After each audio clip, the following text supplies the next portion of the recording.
Savathun has been playing recordings over the season, guiding Eris and the Guardian to defeat Xivu. We do have a common enemy in the Witness, but the Witch Queen will always be the god of cunning. Even through death, Savathun may be watching your Guardian, and we're going to explain how.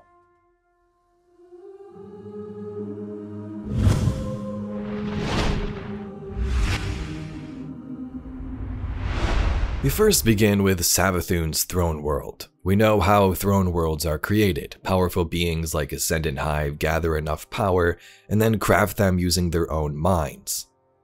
Throne worlds act as a respawn point, of course, but if the owner dies inside, they are gone forever, and the throne world itself will collapse. This happened when we killed Oryx and the Mindbender. She feels Oryx's true death in both halves of her soul. A full imagined exhale before the aftershock reaches his throne world. It crumbles around her like stone, like ash, like veils in a breeze.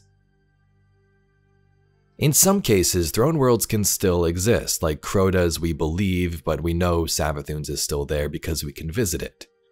Savathun may be a little different because she does have the light and can come back, which may play a factor here, but in this case it also seems to be sustained by the wellspring. Ikora, the Lucent Hive are rallying in large numbers at Savathun's fortress.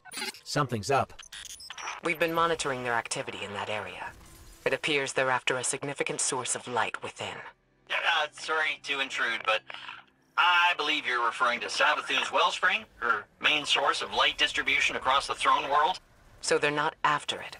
They're defending it. Bingo. It's like, they want control. And if they get it, that's power against the Scorn and us. Then we'll stop them, no matter what. The big key point in all this throne world creation is it's built from Savathun's mind. She can sense everything happening within. You're back. What a surprise. Only joking. This throne world is indistinguishable from my own mind, Guardian. Every step taken, every bullet fired, every thought whispered. I keep and count them all. Remember that. In some cases, Lightbearers can hear and see through their ghost after death. The Warlock Anur died and could see through her ghost. Here's some text from that. She could see everything Bahaghari could see, even in death. For those inside the building, it was like the world was ending. But her ghost was free, heading straight for the front car of the train that had impaled the upper floor of the warehouse.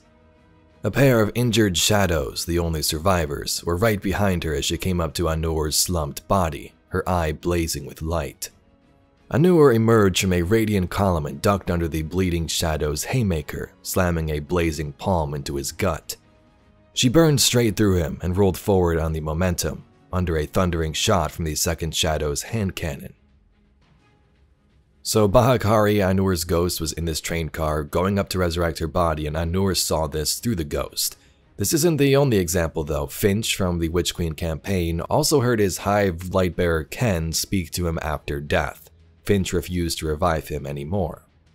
Oh no. Why, of all things, did you make me do this? The Hive certainly weren't perfect. Actually, let's not mince words. They were straight up evil. But you, I gave you a part of me. I let you make me worse just so I could make you better. You were supposed to understand. You were the only one who could ever. Why wouldn't you? Yeah, so really, this is your fault, not mine. I know you don't want to be dead. I know that. You think I don't know that? I watched you shoot a Guardian and her ghost dead, all because I could hear you in the back of my mind, needing me to bring you back. And I listened. I listened to the others, then to you, to everyone except myself. I didn't expect miracles, but I expected something. Yes, you're dead now, and I can hear you, but I can't. Don't you get it? I just can't. I'm not gonna be the trigger man anymore. I'm not gonna sacrifice humanity on your personal altar. You're not worth it. You're not worthy. Actually, don't worry about it. All you need to know, us wandering ghosts gave into the Hive believing we'd found purpose and, well, Peer pressure's a hell of a thing. Huh? Also, because it's what the Traveler must have wanted. Then Hive killed Guardians with light, and you think, that's the Traveler's will, really?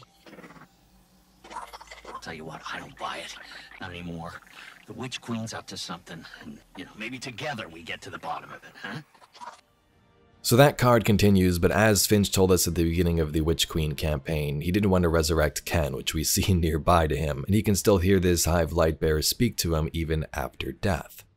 This goes interesting with that theory we had in the previous video where ghosts are sort of that connection to that pale hard realm. That's possibly where they pull from to bring you back, so it makes sense they would be able to hear their Lightbearer there. I don't know if the Hive Lightbearers go there like Kay did as well, but just a fun theory. There are some other cases speaking of that final shape realm. Cade said this in the Man They Called Cade lore book. I do have flashes of memory of a life I had before I was a guardian, but that's all they are. Flashes, quick flickers of people and places in my dreams, or in that space between a bullet and getting rezzed. So Cade, upon death, not his final death we saw in Forsaken, but other deaths, saw memories and flashes of his previous life. Joxer kind of felt these same flashes before he entered the portal last season. There's also an entire group of guardians dedicated to this cause. They're called the Thanata Knots. These were a group of guardians who would die voluntarily to experience visions in this space in between. And they did this in many places, out in the open worlds and even during Crucible matches. So all of this makes you wonder if Savathun has this capability herself. If she can see things through Amaru, she may already be listening to this season's events. Think about it, she left recordings knowing most of this was going to happen or had all these contingencies planned. Now she could be listening through Amaru and whatever happened in her throne world. Back during the campaign, Savathun was literally watching through the altars seen in the sky. And once it hangs in the sky of my throne world, I will seal it away.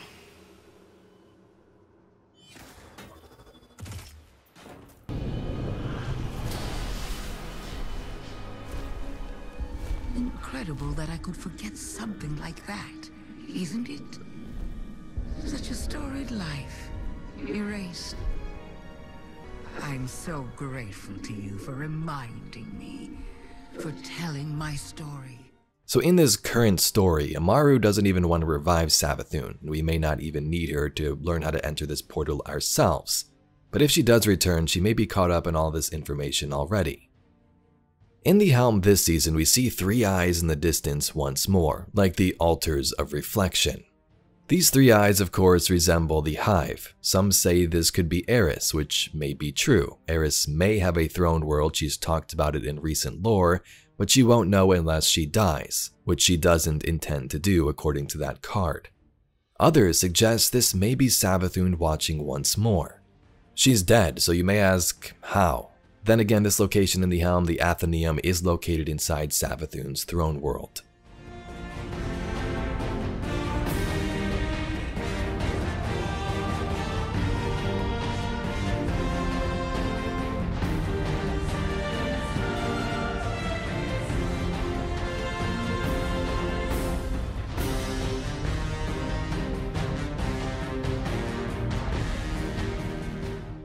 Anyway, Guardians, that's all we got for today's video. Let me know your thoughts down below about Savathun possibly watching us through the throne world and her ghost Amaru, and if she will be revived in the conclusion for next week's story.